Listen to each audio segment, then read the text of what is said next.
Hello students, welcome to chemistry class. Today we are going to continue our chapter Is Matter Around Us Pure?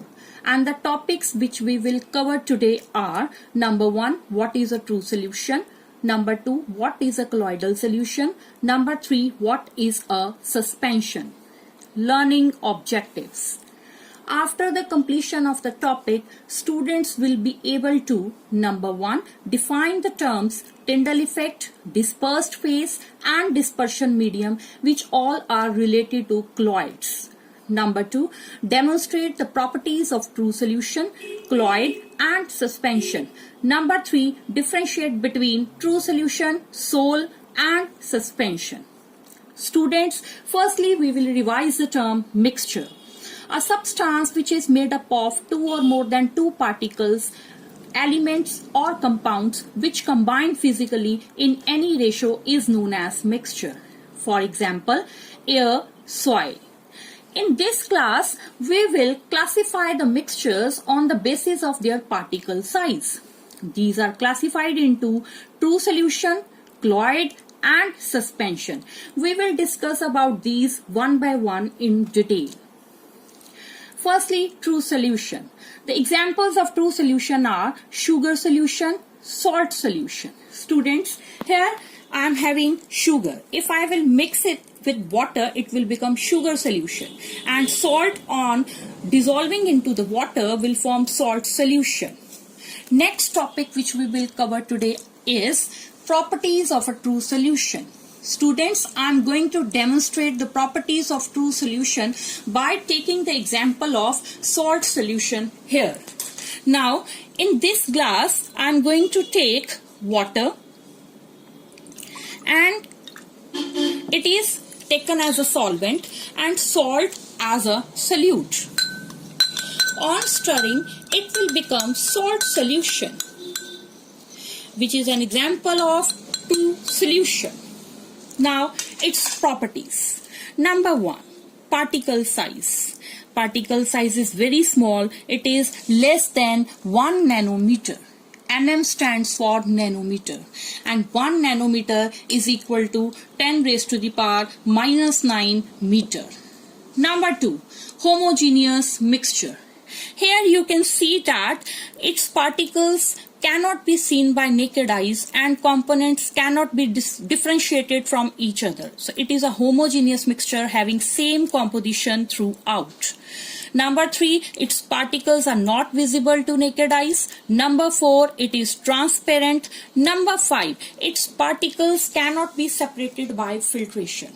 Students, if I use this sieve and I pour this salt solution through it, then you can see that it will pass through the sieve and there will be no residue left on the sieve. So its particles cannot be separated by filtration. Next property is that it is stable. Now what is that true solution is stable in nature. It means when it is left undisturbed for some time, its particles do not settle down. So it is stable. Next property is that it does not scatter a beam of light. If a beam of light is thrown through the solution, it will not scatter light. So there is no scattering of light.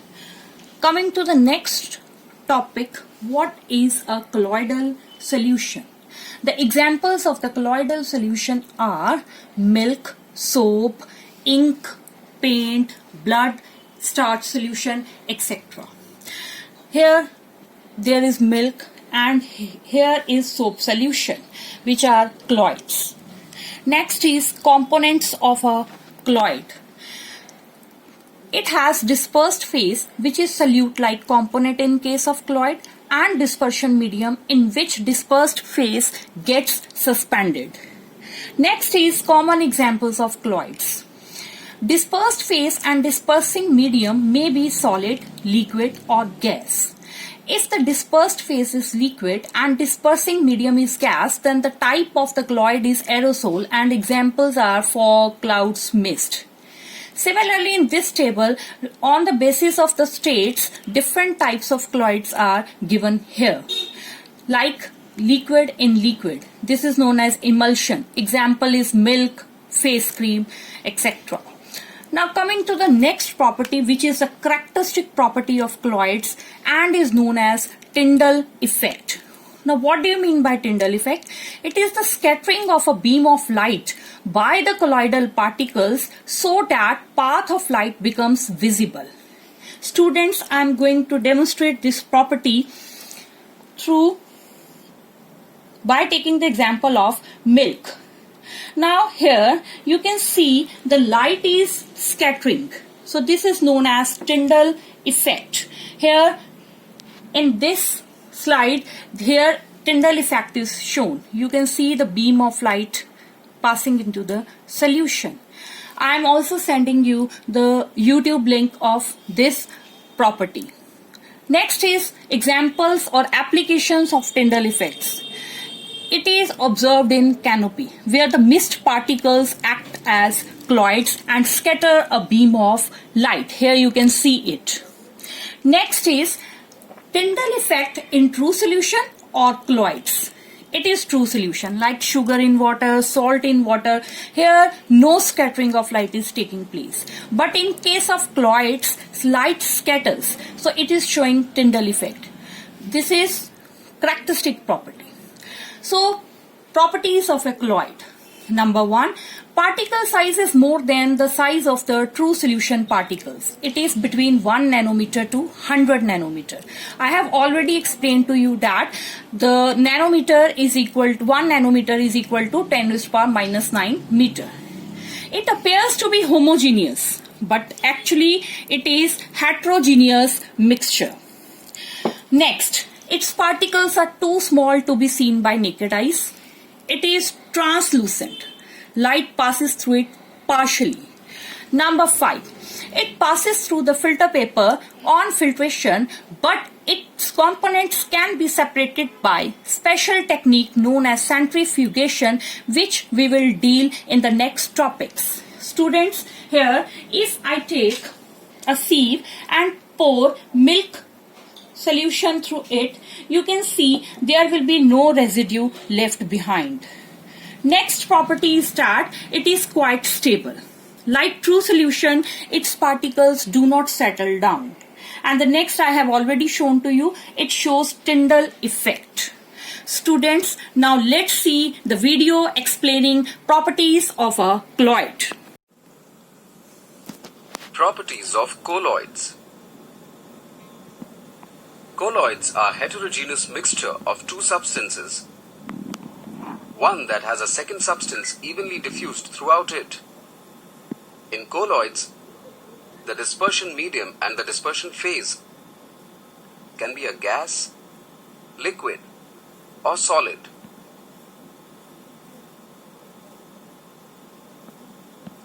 With this size, colloidal particles are not visible to the naked eye, but they can be seen using a microscope. As colloidal particles are poured across ordinary filter paper, the particles will pass through. Because of their nature, the particles also do not settle at the bottom of the container. Colloidal particles will collide with the dispersion medium. Due to this, their movement is a random zigzag motion. In 1827, this motion was observed by botanist Robert Brown while studying grains of pollen. As such, it is known as Brownian motion. When a beam of light is passed through colloids, the path of the light will become visible because the light will be scattered by the particles. This phenomenon was studied by physicist John Tyndall during the 1860s and is known as the Tyndall effect. Let's take a look at some colloids that we would be likely to encounter in our daily lives. Milk is a liquid-liquid colloid in which butter fat is dispersed throughout a water-based solution. Foams such as shaving creams are liquid gas colloids. paint and muddy water are each liquid-solid colloids. Now let's use gas as our dispersion medium. And again consider how each is distributed through the gas. The fog from a river and insecticide sprays are gas-liquid colloids. Finally, we will look at solids as our dispersion medium. Pumice stone, which is used to smooth skin, is a solid gas colloid. The butter and jelly you put on a piece of toast or a biscuit are both solid liquid colloids. And pearls are solid colloids. Summary. Colloids contain particle sizes ranging from 1 to 1000 nanometers. Colloid particles cannot be seen by the naked eye and will pass through filter paper.